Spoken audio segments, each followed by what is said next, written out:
சித்தர் பூமி. சஷ்டி டிவி நேயர்கள் அனைவருக்கும் வணக்கம். இன்னைக்கு ஒரு முக்கியமான டாப்பிக்கோடு தான் வந்திருக்கேன். திருமணம், கல்யாணம் ஆனவங்களுக்கு பிரச்சனை அதிகமாக இருக்குது, கல்யாணம் ஆகலைங்கிறதும் பிரச்சனையாக இருக்குது. இந்த கேள்விகளுக்கான விடைகளை தான் நம்ம தெரிஞ்சுக்க போகிறோம். யார் அவங்க அப்படின்னு பார்த்தீங்கன்னா, ஏஎல்பி ஜோதிட ஆசிரியர் மற்றும் வாஸ்து நிபுணர் டாக்டர் ஸ்ரீகுரு மகம் சத்யநாராயணன் அவர்கள் தான். வணக்கம் சார். வணக்கம். எப்படி இருக்கீங்க சார்? நல்லா இருக்கும். ஸோ இன்றைக்கி நான் சொன்ன மாதிரி தான், கல்யாணம் பண்ணவங்க எல்லாம் கல்யாணமே பண்ணிக்காதடா அப்படின்ற ஒரு விஷயம் பேசுகிறாங்க. ஆனால் கல்யாணம் ஆகாதவங்க நான் கல்யாணமே பண்ணிக்கணும், எனக்கு கல்யாணமே ஆகலைன்ற ஒரு பிரச்சனையில் இருக்காங்க. சிலருக்கு எவ்வளோதான் முயற்சி பண்ணாலும் கல்யாணமே நடக்க மாட்டேங்குது. அவங்களுக்கு வயது கடந்து 40, 50 ஆகிடுது. ஸோ அந்த சூழ்நிலையில் அவங்களுக்கு கல்யாணமே ஆகிறதில்ல. ஸோ இந்த கல்யாணமே ஆகாத நிலைக்கு என்ன காரணம்? கிரகங்களா, நட்சத்திரங்களா, இல்லை அவங்களுக்கு பிறப்பின் கர்மா அப்படின்னு எடுத்துக்கலாமா? என்ன சார் காரணமாக இருக்குது? அதாம்மா, நிறைய பேர் பெரிய பெரிய விஷயமா யோசிக்கிறாங்க.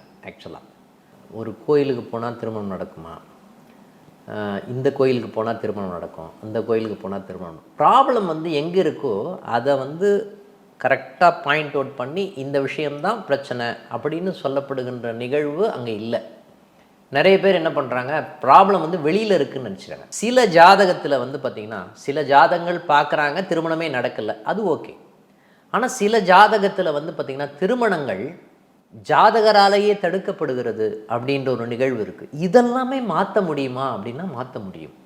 இப்போ நான் ஒரு ஜாதகம் பார்க்கும்போது அந்த ஜாதகத்தினுடைய ஏஎல்பி லக்னம் அப்படின்னு சொல்லப்படுகின்றது உத்திரட்டாதி நட்சத்திரம் 2ஆம் பாதம். உத்திரட்டாதி நட்சத்திரம் 2ஆம் பாதம் அப்படின்னு சொல்லும்போது திருமணம் சம்பந்தப்பட்ட விஷயங்கள் சாதகமாக வரக்கூடிய தன்மை இருக்குது அப்படின்ற மாதிரி சொல்லலாம்.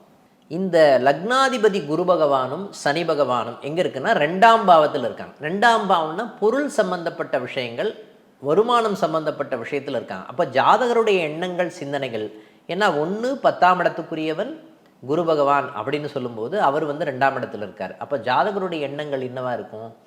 நான் சம்பாதிக்கணும், நான் நல்ல உயர்ந்த ஒரு பிஸ்னஸை பண்ணணும் அப்படின்ற மாதிரி நிலைப்பாடு இருக்கா? இருக்குது. சனி பகவானுடைய தன்மையும் பார்த்திங்கன்னா 2ஆம் பாவத்தில் இருக்குது. அந்த சனி பகவான் 2ஆம் இடத்துல இருக்கிற அமைப்பு, நான் வருமானம் சம்பாதிக்கணும் இது சம்மந்தப்பட்ட நோக்கமாக தான் இருக்குது அப்படின்ற மாதிரி. இவங்களுடைய எண்ணங்கள், சிந்தனைகள், செயல்கள் எல்லாமே பார்த்திங்கன்னா வருமானத்தை நோக்கியதாக தான் இருக்குது அப்படின்ற மாதிரி சொல்லலாம். 7ஆம் பாவத்தில் பார்த்திங்கன்னா சூரிய பகவான் இருக்கார், புத பகவான் இருக்கார். அதாவது கன்னி ராசியில் இருக்குது. அப்போது 7ஆம் பாவத்தில் பெண் சாதகமாக வரக்கூடிய தன்மை இருக்குமா? இருக்கும். ஆனால் இவர் என்ன எதிர்பார்க்குறாரு, ஜாதகர் என்ன எதிர்பார்க்குறாருன்னா, எனக்கு நல்லா சம்பாதிக்கிற மாதிரி ஒரு பெண் வேண்டும் அப்படின்னு எதிர்பார்க்குறாரு. ஜாதகர் பார்த்திங்கன்னா எனக்கு அழகான பெண் வேணும் அப்படின்னு எதிர்பார்க்குறாரு. 2 விஷயத்தை எதிர்பார்க்குறாரு. அதீத எதிர்பார்ப்பு.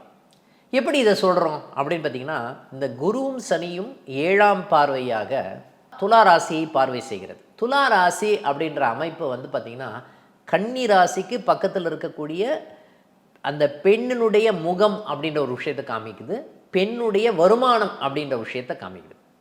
ஓகேங்களா? அந்த குருவும் சனியும் 7ஆம் பார்வையாக துலா ராசியை பார்வை செய்வதனால் இவருடைய நோக்கம் என்னன்னு நமக்கு தெரிஞ்சிடுது முன்னாடியே. அப்போ வர்ற பெண்ணெல்லாம் இவர் என்ன பண்ணுறாரு, வர்ற பெண்ணு புதன்னா கன்னிராசி, புதன் அங்கே இருக்கா? இருக்குது. நல்ல அறிவுள்ள பெண்ணா, சூரியன் புதன் காம்பினேஷன் 7ஆம் பாவத்தில் இருக்கனால அறிவுள்ள பெண்ணுன்னு சொல்லலாம். ஓகேங்களா?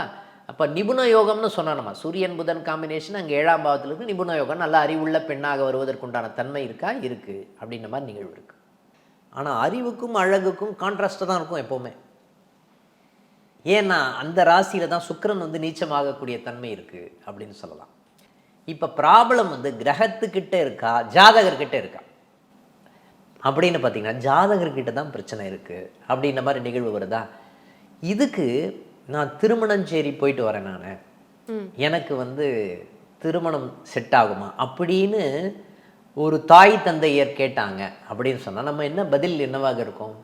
அவர் திருமணஞ்சேரி போயிட்டு வந்தால் அது செட் ஆகுமா? செட் ஆகும். அப்போ யார்கிட்ட பேசணும் அப்படின்னா ஜாதகர்கிட்ட தான் பேசணும். எங்க பெண்ணு வருது, இந்த காலகட்டத்தில் வரக்கூடிய தன்மை இருக்கா? இருக்குது. உத்திரட்டாதி நட்சத்திரம் 2ஆம் பாதம் சாதகமாக இருக்கக்கூடிய தன்மை இருக்கா? இருக்குது.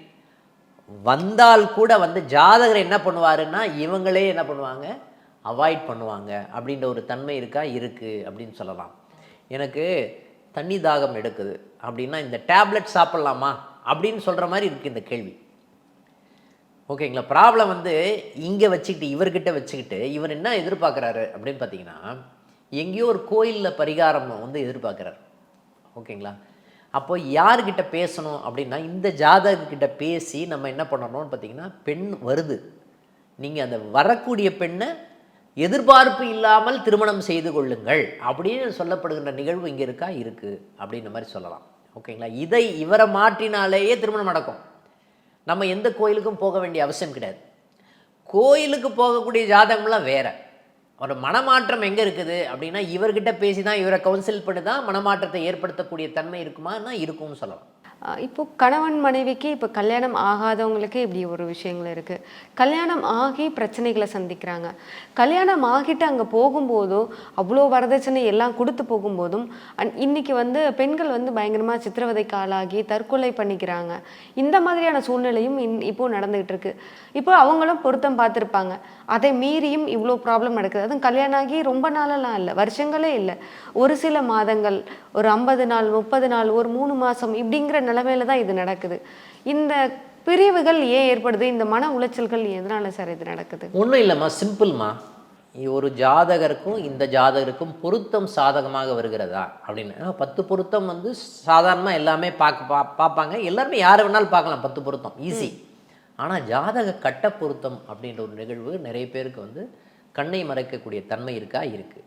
எல்லாருமே வந்து பிறப்பினுடைய ராசியை வைத்து பொருத்தம் பார்க்கிறார்கள். அப்படின்னு பிறப்பினுடைய ராசியை வைத்து பொருத்தம் பார்க்கலாமா அப்படின்னு பார்க்கக்கூடாது. என்ன பொருத்தம் பார்க்கணும்னா, இன்னைக்கு அட்சய ராசி எங்கே செல்கிறது அப்படின்றத வச்சு ஒருவருடைய அட்சய ராசியும் இன்னொருவருடைய அட்சய ராசியும் வச்சு பொருத்தம் பார்க்கணும். அதே மாதிரி ஒருத்தருடைய ஏஎல்பி லக்னத்தையும் இன்னொருத்தருடைய ஏஎல்பி லக்னத்தையும் வச்சு பொருத்தம் பார்க்கணும்னு சொல்லலாம். ஒருத்தருடைய ஏஎல்பி லக்னம் இன்னொருத்தருடைய ஏஎல்பி லக்னத்துக்கு 6-8 வரக்கூடாது. ஓகேங்களா? அந்த 6-8 வந்தது அப்படின்னு சொன்னாவே அது சம்பந்தப்பட்ட நிகழ்வுகள் எல்லாமே பிரச்சனை கொடுக்கக்கூடிய தன்மை இருக்குமா? இருக்கும் அப்படின்னு சொல்லலாம். அதே மாதிரி அட்சய ராசி, ஒருத்தருடைய அட்சய ராசியும் இன்னொருத்தருடைய அட்சய ராசியும் வந்து பார்த்திங்கன்னா எப்போவுமே 6-8 வரக்கூடாது அப்படின்னு ஒரு நிகழ்வு இருக்குது. இதை மட்டும் நீங்கள் வச்சு பார்த்தீங்கன்னாவே பொருத்தம் சம்மந்தப்பட்ட விஷயங்கள் எல்லாமே ஃபேவரபுளாக வரக்கூடிய தன்மை இருக்குமா அப்படின்னா இருக்கும்னு சொல்லலாம். அட்சய ராசி எப்படின்னா, இன்னைக்கு அட்சய ராசி எங்கு செல்கிறது அப்படின்ற ஒரு விஷயத்தை பார்க்குறோம். ஏஆர்பின்னு இருக்கும். அந்த ஏஆர்பி டு ஏஆர்பி தசா புக்தின்னு சொல்லுவோம் இல்லையா நம்ம, அந்த தசா இப்போ இவங்களுக்கு எப்படி போயிட்டுருக்கு? 6-8 இல்லாமல் இருந்தது அப்படின்னு சொன்னாவே அது சம்மந்தப்பட்ட நிகழ்வுகள் எல்லாமே சாதகமாக வரக்கூடிய தன்மை இருக்குமானா இருக்கும்னு சொல்லலாம். இந்த ஏஆர்பி டு ஏஆர்பி 6-8 மட்டும் வராமல் இருந்தாவே இந்த பொருத்தம் எல்லாமே வந்து பார்த்திங்கன்னா இன்றைக்கி தசா எப்படி போயிட்டுருக்கு, இன்னொரு 10 வருஷம் 20 வருஷத்துக்கு எப்படி போகும் அப்படின்ற ஒரு விஷயத்தை மட்டும் பார்த்தாவே போதுமா, பொருத்தம் வந்து சரியாக வந்துடும். 2 பேருக்கும் பிரிவே இல்லாமல் இருக்கும். ஒருத்தர் இதே மாதிரி தான் அவங்களுடைய ஜென்ம லக்னத்தை வச்சு பொருத்தம் பார்த்துட்டாங்க, 1-5 தான் வருது. ஆனால் அட்சய ராசியை பொறுத்த வரைக்கும் அதனால தான் வந்து பார்த்திங்கன்னா ராசி 6-8 வரக்கூடாது. ஓகேங்களா? இப்போ ஒருத்தர் கும்ப ராசி அப்படின்னு வச்சுக்கோங்களேன், அவங்களுக்கு வந்து கடக ராசியோ இல்லை வந்து பார்த்திங்கன்னா நம்ம கன்னி ராசியோ இருக்கக்கூடாது. அப்படி ட்ராவல் பண்ணுறது ஃபுல்லாகவே 6-8 தான் வரும். ஓகேங்களா? அந்த மாதிரி பார்க்கக்கூடாதுன்ற ஒரு நிகழ்வு தான் முக்கியம். இப்போ இவங்க திருமணம் சம்மந்தப்பட்ட விஷயங்கள்னு வரும்போது ஒருத்தருக்கு அதே மாதிரி ஏஎல்பி டு ஏஎல்பி 6-8 வந்தாலும் சரி, ஏஆர்பி டு ஏஆர்பி 6-8 வந்தாலும் சரி, திருமணத்தை அவாய்ட் பண்ணணுன்றது தான் முக்கியமான விஷயம். அதை மட்டும் செக் பண்ணிக்கிட்டாங்கன்னாவே போதும். Okay sir. இப்போ 10 பொருத்தத்தையும் தாண்டி இந்த விஷயங்கள் எல்லாமே பார்த்து பண்ணும்போது ஸோ அந்த வாழ்க்கை வந்து சிறப்பாக இருக்கும். Thank you so much sir. எல்லாருக்குமே ரொம்ப தெளிவான ஒரு விளக்கம் கொடுத்துருக்கீங்க. நன்றி சார். நன்றி மேம். மீண்டும் வேறு ஒரு நிகழ்ச்சியில் உங்களை வந்து சந்திக்கிறேன். நன்றி, வணக்கம். சித்தர் பூமி.